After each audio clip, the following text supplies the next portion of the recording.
Welcome to the Generation Kids Daily Devo podcast, where we move from wonder to worship, looking for God at work in the world around us, ready to ask the tough questions and discover what His Word has to say to us. Today's episode is titled, Love Me Dude, and it comes from me, Casey Taylor. When you become a mom or a dad, you just know that there are going to be tough days. Days where your newborn baby will be struggling with things that they can't express to you with anything but loud, ear-piercing cries. They won't be able to tell you that they are tired and can't sleep, or that they're hungry, or that they're fighting off some major gas, and no song or goofy face will make this tummy grumble go away. It's just gotta come out, and when it does, everyone will know what was causing the cries.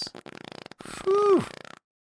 You even know that there will be times where your kids start to want freedom and reject closeness with you because they want to learn how to be independent and stand, both literally and figuratively, on their own 2 feet.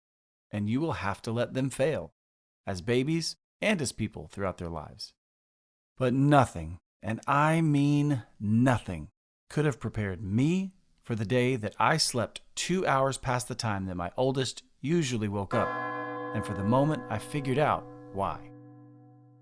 Some of you kids won't know this feeling yet, but parents, you'll definitely know it. I know. When you are so used to waking up early and slightly tired that when you finally wake up rested, instead of thinking to yourself, this is great, wow, I'm so glad I got some more sleep and finally feel rested, what you actually think is, oh no, something is definitely wrong. I feel rested and the sun is already up. And that's when you start to tiptoe into the rest of your house and brace for the worst.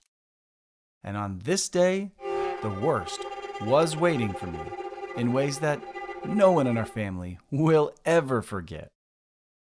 Fully rested and paranoid all at once, I walked out of our bedroom and into the rest of our house, and towards our oldest's room. And this was a few months before we had our second, and definitely before our third child came. So quiet never meant he was in the other room with his siblings playing quietly at this point. He was up to something, or into something. And to be brutally honest with you, he was both into something and up to something. Up to his eyes in his own waste. That's right, his own poo.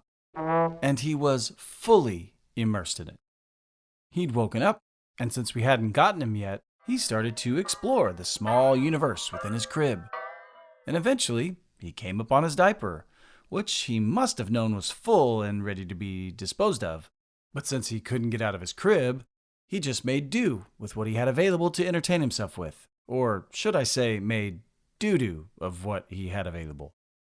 It was all over the crib bars, the bed, the wall beside his crib, his arms, legs, body, hair, and, yeah, his face as well.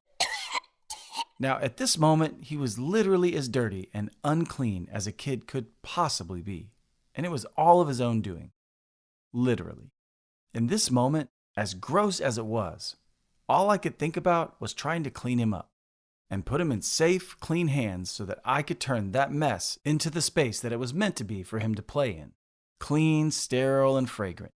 More like a sweet field of flowers instead of the potent aroma of the porta potty that it actually smelled like. It didn't matter to me that he looked like he'd been trying to cosplay as a brown crayon. I loved him too much to leave him the way that he was.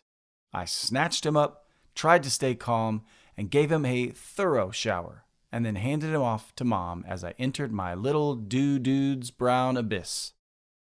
Before we come to God and confess our need for Him, to be made clean and to be renewed and forgiven for how stained our lives are with the sin that we so easily accept and choose to discolor our lives with, there is a distance between us and God.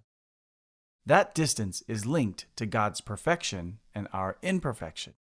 His perfect holiness can't pull sin near to Himself.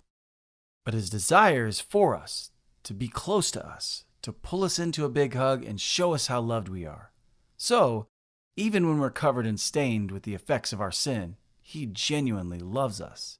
In fact, Jesus loved us so much that He gave His life, essentially letting the effects of sin cover over His life, even to the point of death, in our place, so that as he rose from the grave, his pure, clean, and holiness could wash over us, showering us with the holiness that we need to be made clean. He didn't wait for us to be clean to love us, or to demonstrate his love for us.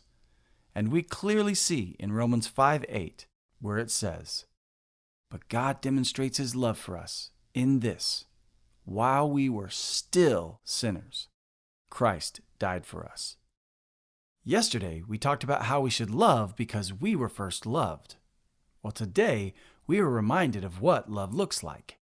It looks like seeing us at our worst, dirtiest, covered in the consequences of our own waste and poor decisions, or in our most sinful state, and instead of God rejecting us or wanting us to clean ourselves up before picking us up and holding us close, we are brought near and cleansed by his pure sacrifice for us, and washed white as snow. His love was the motivation for his taking to us, even though we were at our lowest. When we remember where he picked us up from, literally and spiritually, it's hard not to feel a sense of love back in his direction, that he didn't wait until we were clean, because we couldn't have cleaned ourselves up any more than my son could, standing in his filth inside of his crib. We, just like he, were helpless, and that is where he found us and took us in. That is love. And that's what he has for us. Now it's time for Today's Big Question! Today's big question is, think about the things that you've done, thought about, or still think about doing that you know are sinful. Do you know that God knew, even before he created you, that you'd have those thoughts, or that you'd do those things? And even though he knew those things, he still chose to love you right in the middle of your sin. Think about that love for a minute, and then at some point today, talk to him. In other words, say a prayer of thankfulness. And remember that when you feel like you're not good enough, or that you make too many mistakes, that God doesn't see you covered in sin. He sees a person that Jesus died for and offers to wash clean. He was even willing to get dirty to bring you closer, to help you get clean. Now that is love. What will your response to his love be today? Thanks for listening to the Generation Kids Daily Devo podcast. If you want to keep in touch with us on all our social media platforms, check out the links in the description. And if you'd like to help support us as we continue to create meaningful content for kids of all generations, please subscribe to our Patreon by visiting us at patreon.com/wearegenerationkids.